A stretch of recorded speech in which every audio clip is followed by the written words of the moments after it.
Ow, this wood is too dense. I just broke my tip off. That's never happened before.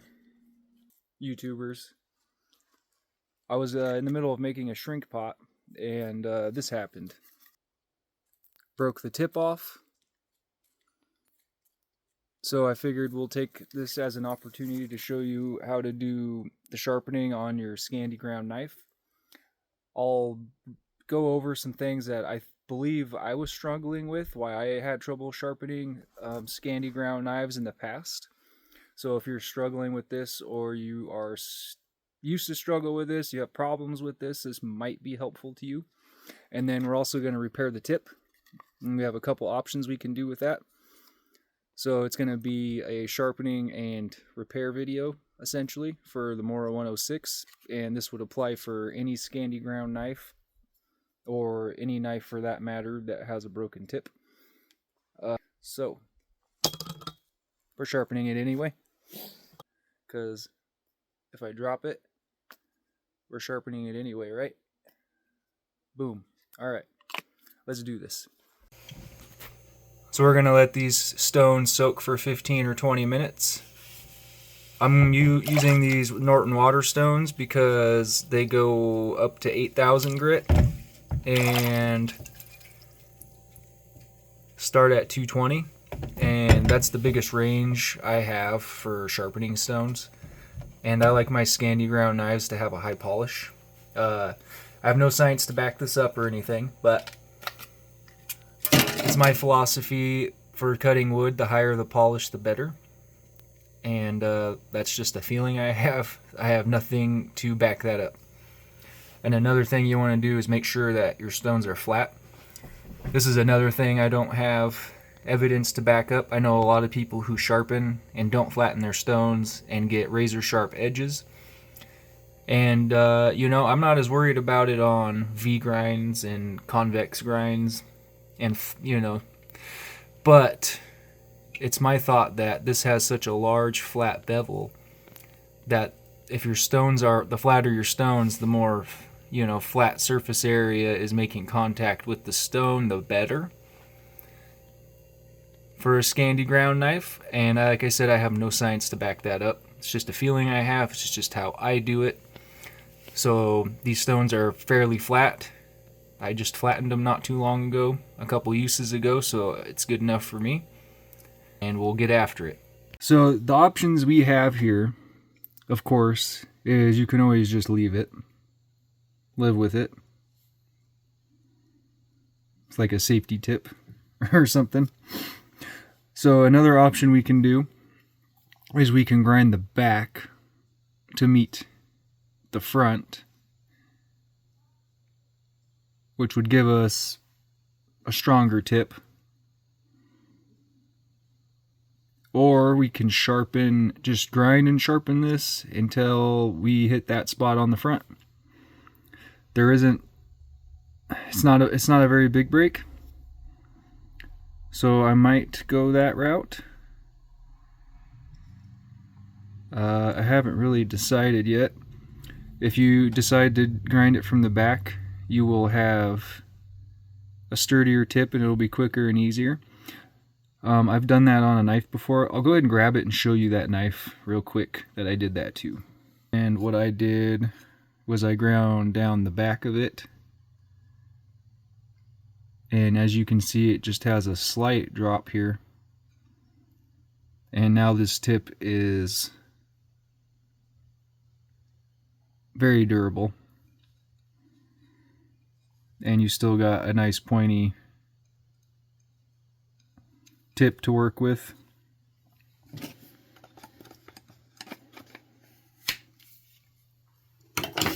So what I might do is just start sharpening this thing, and we'll just remove a lot of material. And if it seems like it's going to take too much work to form this tip back, if it takes too much work to form this tip back, I will just grind the back of it. But what I'll do is I'll just start by grinding the heck out of it and keeping the bevel flat. So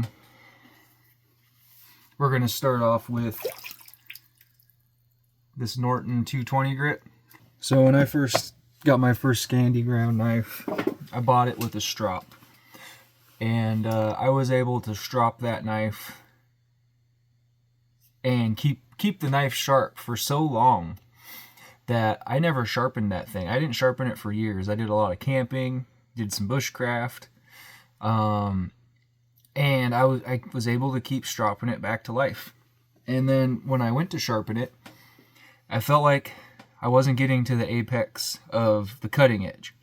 And I'm thinking that this is where a lot of people have trouble with sharpening Scandi grinds, is you're holding the bevel flat, or as what you think is flat, and you're sharpening it,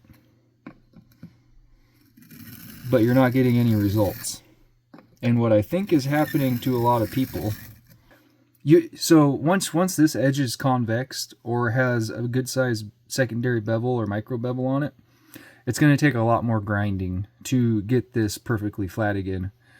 And that's kind of one reason why I recommend making sure your stone is flat. So you're going to have to grind that flat again. You're going to have to grind out any convexing on your bevel or any little micro bevels, and it takes a lot more work. So what I recommend is, if you want to keep this a true Scandi, sharpen it often. Because the more you sharpen this, the flatter you keep this, the easier it'll be, and then the less work you'll have to do. That's where I think a lot of people have trouble with Scandi ground knives. I could be wrong.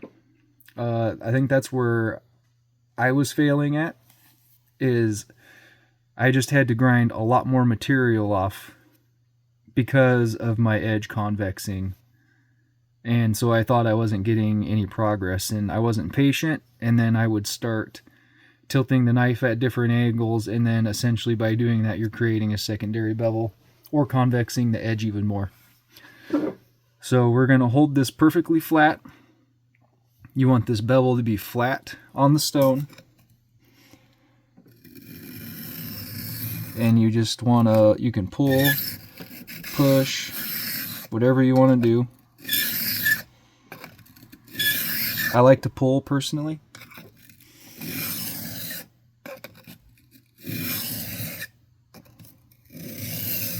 And the tip I've always kind of struggled with. So what I'll tend to do is, I know it's all flat right here.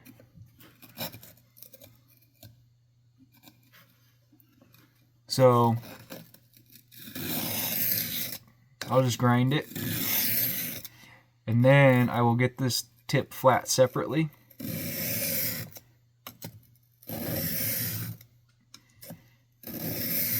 And I will kind of sharpen the tip.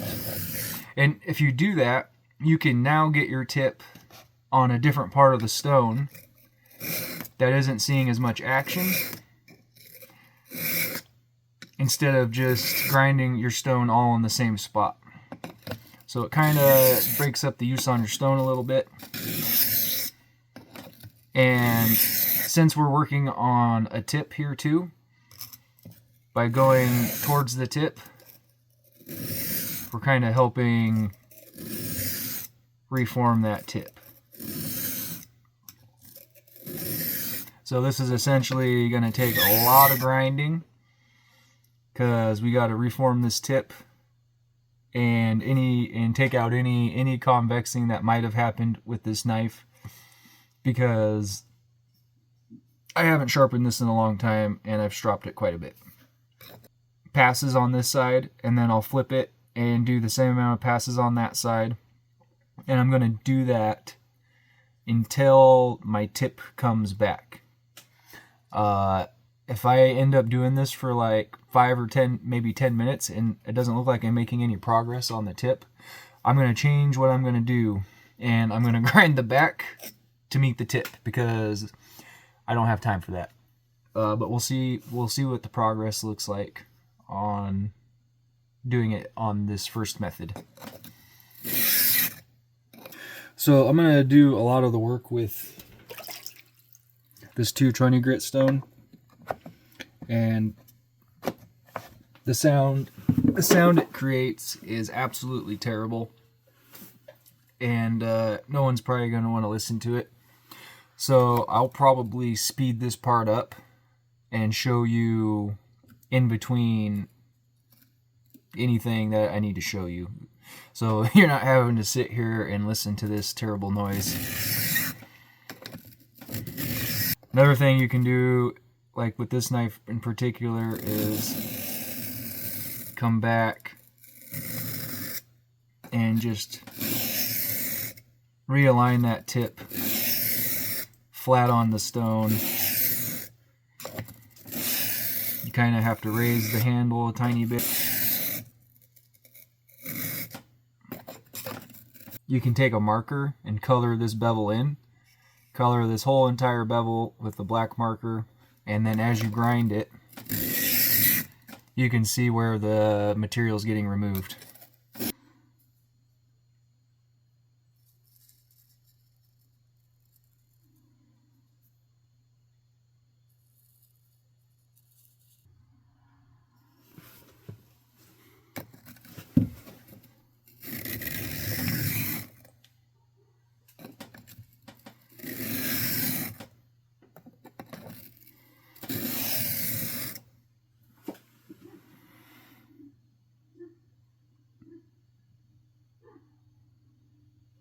And then you can kind of gauge where you need to hold your knife. The angle of what your knife needs to be. And that trick works on any cutting edge. I'm effectively removing years off of this knife's life. And my stone. I think 99% of the problems people have when they're sharpening is just holding the right angle. It's probably as simple as that. Progress is slow.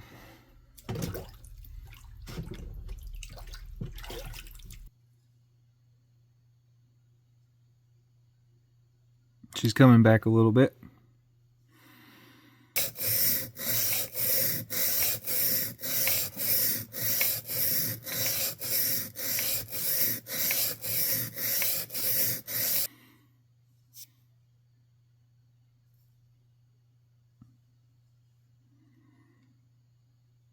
We are pretty close.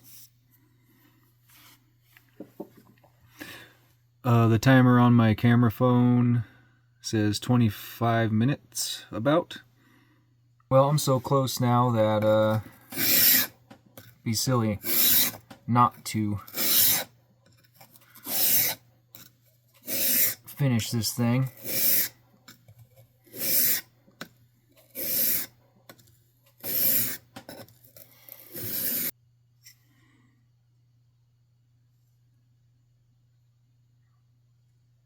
We are almost there, guys. That's a pretty pokey tip. Hopefully it'll split a hair. I have trouble getting my knife edges to split hairs. We can do it, but not every time. Alright, we're on home stretch, guys.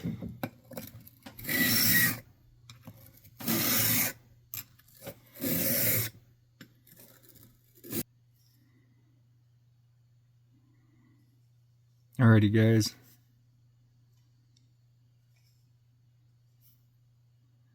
I'm going to call that good with that stone. And we're going to continue on with the other stones. We'll do 1,000 grit next. So I'll let this soak for a minute. If you're not familiar with Mora knives or laminated blades, that's what that line is you're seeing there. This is a laminated carbon steel, so it's the cutting edge is sandwiched in between a different metal. Essentially, when you're sharpening, all you're doing is refining your scratch pattern or polishing. So we're polishing this bevel. So we started off at 220. We're going to go to 1,000, and then we're going to do 4,000. And then we're going to do 8,000. and then we'll strop. Here we go. So we're at 1,000 grit now. The tip is done being fixed, and we're just going to finish sharpening the knife like normal now.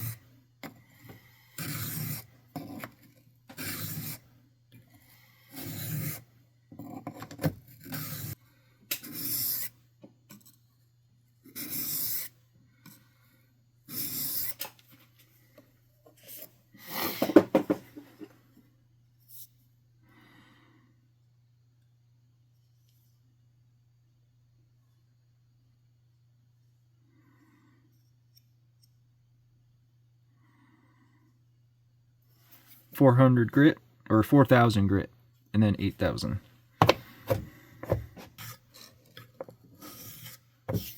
Oof, maybe I should have flattened these.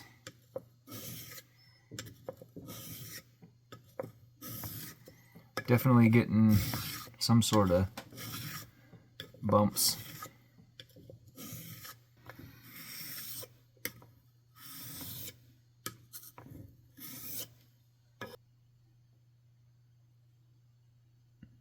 That's where I'm at.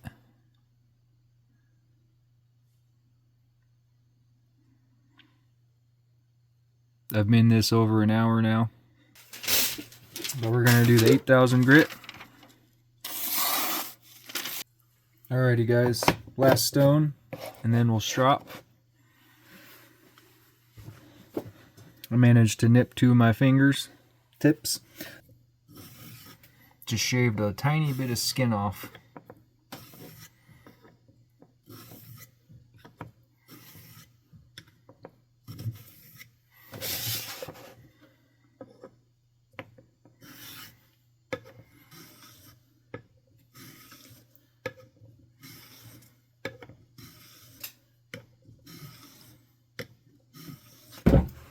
We'll finish on the green, good old-fashioned green.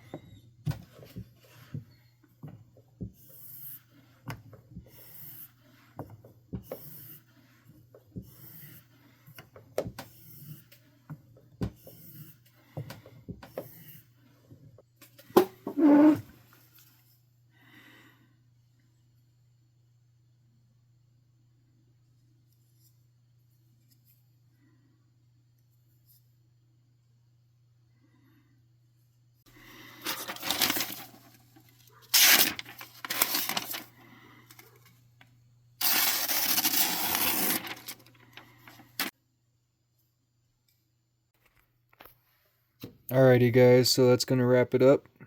We fixed the tip, sharpened our blade, how to sharpen a Scandi blade, and fixing the tip of your broken knife, 2-for-1 video. It probably took me about an hour to fix that. Probably less than an hour, but all together spent on this blade was probably about an hour. Most of that was just grinding the tip back. So it did take me a little while, and I tend to over obsess about polishing and stropping. I probably over strop a whole bunch, but it's just how I do it. So yeah, alrighty YouTubers. Hopefully you guys got something from that. Alrighty guys. Well, we'll see you on the next one.